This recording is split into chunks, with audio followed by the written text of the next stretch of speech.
नए कैडेट्स की भर्ती के बाद कैट सभी का इंट्रोडक्शन कराता है। वह अपने भाषण से न केवल उन्हें सच्चाई से अवगत कराता है बल्कि उनके अंदर की आग को जलाने की पूरी कोशिश करता है ताकि जो सहनशील है वे आने वाले खतरे से लड़ सके और जो उनका सामना नहीं कर सकते हैं वे अभी से बाहर हो जाए। सभी डिस्ट्रिक्ट के बच्चे यहाँ पर होते हैं। कुछ मिलिट्री पुलिस में जाना चाहते हैं तो कुछ स्काउट्स में। वह बारी बारी से आर्मिन, थॉमस, मीना, सैमुअल से बात करता है, लेकिन कुछ लोग रह जाते हैं जैसे एनी, मिकाशा, राइनर, बेर्थोल्ड, एरिन, यमीर, क्योंकि इनके चेहरे से साफ दिख रहा था कि वे लोग पहले ही टाइटन का वार झेल चुके हैं। तभी वह ट्रॉस के पास जाता है जो कि मिलिट्री पुलिस ज्वाइन करना चाहता है। तब कमांडर उससे कहते हैं तुम अंदर रहना चाहते हो ताकि सुरक्षित रहो, और वह उसे जोर से पंच करते हैं। तभी मार्को भी एमपी ज्वाइन करने की बात करता है ताकि वह राजा को सर्व कर सके।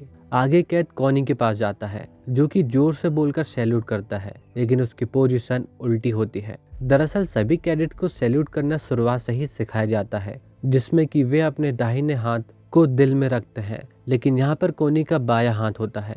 कमांडर गुस्से में उसका सर पकड़कर उसे उठा लेते हैं और कहते हैं तुम्हारा सैल्यूट बताता है कि तुम लोगों के लिए कितना कुछ कर सकते हो। तभी उसकी नज़र साशा पर जाती है जो कि उसी दौरान कुछ खा रही होती है। वह उससे पूछता है तुम्हारे हाथ में क्या है। तब वह बताती है स्वीट पोटैटो सर, जिसे कि उसने किचन से चुराया था। तब कैट उससे पूछता है माना कि तुमने मजबूरी में उसे चुराया था, लेकिन उसे अभी खाने की क्या जरूरत थी। तब साशा उससे कहती है वह उबला आलू जल्द ही ठंडा होने वाला था और उसे देखकर उसके मुंह में पानी आ गया, इसलिए वह उसे खाने लगी। तब कीथ उससे पूछता है कि तुम उबला आलू क्यों खा रही हो। तब साशा कहती है सर आपको सच में नहीं पता कि आखिर लोग उससे क्यों खाते हैं। तभी वह उस आलू का आधा हिस्सा तोड़कर कीथ को दे देती है। यह देखकर वह काफी खुश होता है, लेकिन पनिशमेंट तो उसे मिलनी ही थी। खाना ना खाने के बजाय साशा ने शाम तक दौड़ना सही समझा, और इसी किस्से के बाद साशा पोटैटो गर्ल के नाम से फेमस हो गई। साशा डूपर नाम के छोटे शिकारी गांव से है जो कि पहाड़ियों के पास बसा है। तभी हम कुछ ड्रॉप आउट्स को देखते हैं जिन्होंने सैनिक बनने के बजाय खेतों में काम करना सही समझा। तभी एरन कहता है ऐसा हो ही नहीं सकता कि कोई पौधे लगाने वाला व्यक्ति कभी लड़ सके। वह सभी को बताता है कि वे शिगान सीना से हैं। एरन की यह बात सुनकर कोलोसल टाइटल के बारे में सुनने के लिए एक्साइटेड हो जाते हैं, जिसने कि 100 साल बाद हमला किया था। वह बेहद बड़ा था और उसके चेहरे पर सिर्फ मांस था। एरन उन्हें आर्मर टाइटन के बारे में भी बताता है। वे लगातार उससे टाइटन्स के बारे में पूछने लगते हैं। तभी एरन को वह हमला फिर से याद आ जाता है। वह कुछ सेकंड्स के लिए मानो फिर से डर जाता है, लेकिन वह अगले ही पल पूरे कॉन्फिडेंस से कहता है कि वह जल्द ही स्काउट ज्वाइन करने वाला है और वह सभी टाइटन्स को मार देगा। तभी ट्रॉस उससे कहता है तुम स्काउट ज्वाइन करना चाहते हो। स्काउट ज्वाइन करना मानो एक खुदकुशी होगी, और इसी बात को लेकर दोनों के बीच बहस होने लगती है। तभी घंटी बजती है और खाने का समय समाप्त हो जाता है।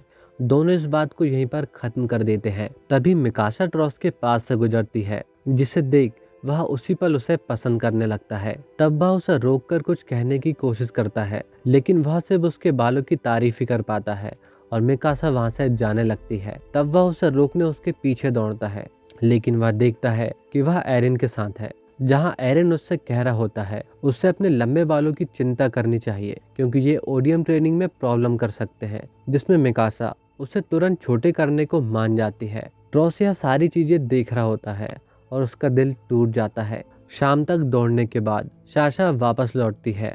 वह थकी और भूखी होती है, इसी कारण वह जमीन पर गिर जाती है। पास ही क्रिस्टा होती है, जिसके पास के आलू की खुशबू से वह उस पर टूट पड़ती है और उसे छीनकर खाने लगती है। इस समय क्रिस्टा के पास सिर्फ उतना ही खाना होता है। वह खुद भी भूखी होती है, इसके बाद भी वह उसे खाना और पानी ऑफर करती है। यह सुनकर वह कहती है तुम सच में एक देवी हो। तभी यमीर भी वहाँ पर आ जाती है। वह उससे पूछती है आखिर तुम यह सब क्यों कर रही हो। क्यों किसी की बिना सोचे समझे हेल्प करना ठीक नहीं होगा। यमीर बिना उसके आंसर का वेट किए साशा को वहां से ले जाने को कहती है ताकि वह फ्यूचर में उनके कोई काम आ सके। यहाँ से हम समझ पाते हैं कि यमीर कुछ भी सोच समझकर अपने फायदे के लिए करती है। अगले दिन सभी की ओडियम ट्रेनिंग शुरू होती है और उनके ऊपरी अधिकारी उन पर नजर बनाए होते हैं। मिकाशा सबसे पहले ओडियम में सीधे खड़े हो जाती है और बाकी लोग भी सिवाय एरन के। वह अपने ओडियम में उल्टा लटका होता है, जिस कारण वह हंसी का पात्र बन गया, क्योंकि पिछले दिनों की बड़ी बड़ी बातें को देखते हुए ये सब कुछ सही नहीं था। ओडियम गियर ट्रेनिंग यह सभी कैडेट्स को कराई जाती है, जो कि सैनिकों को लड़ाई में कई गुना ज्यादा रफ्तार प्रदान करता है, और इसी ओडियम गियर की हेल्प से वे टाइटन्स पर सभी दिशा से हमला कर सकते हैं। साथ ही यह ट्रेनिंग उनका मानसिक और शारीरिक विकास भी करती है, ताकि वे लड़ाई के दौरान पैनिक न करे और लड़ते रहे। इधर एरिन शाम तक ट्रेनिंग करता है, लेकिन उसका कोई फायदा नहीं हुआ। उल्टा उसने अपना शरीर चोटिल कर लिया। शाम को जब वे फिर से खाने बैठते हैं, तब सभी लोग एरिन का मजाक उड़ा रहे होते हैं।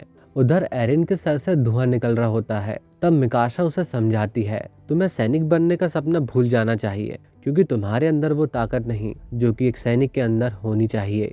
एरिन पहले ही परेशान होता है कि वह इतने आसान टेस्ट को भी पास नहीं कर पा रहा है, तो वह टाइटन्स को कैसे मारेगा। तभी मिकाशा की बातों से वह और ज्यादा गुस्सा हो जाता है।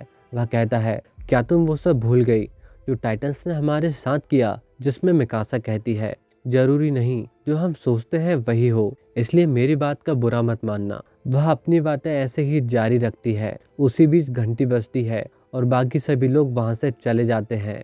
तभी मिकाशा देखती है वहां पर कोई नहीं सिवाय साशा के। रात में एरिन सभी से उस ओडियम गियर में लटकने की ट्रिक पूछता है, लेकिन उसे कोई भी कुछ नहीं बताता।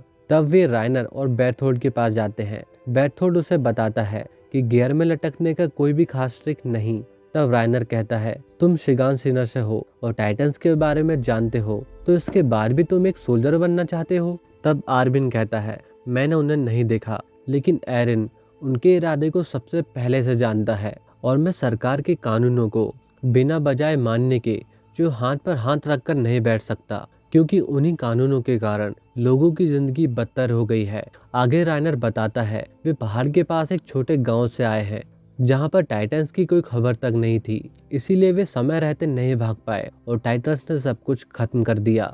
इससे पहले कि वे कुछ समझ पाते, वे समझ नहीं पाए कि आखिर क्या हुआ। जब उसने दरवाजा खोला तो उसके सामने एक बड़ा टाइटन था। तभी बेर्थोल्ड उसे बीच में ही रोक देता है।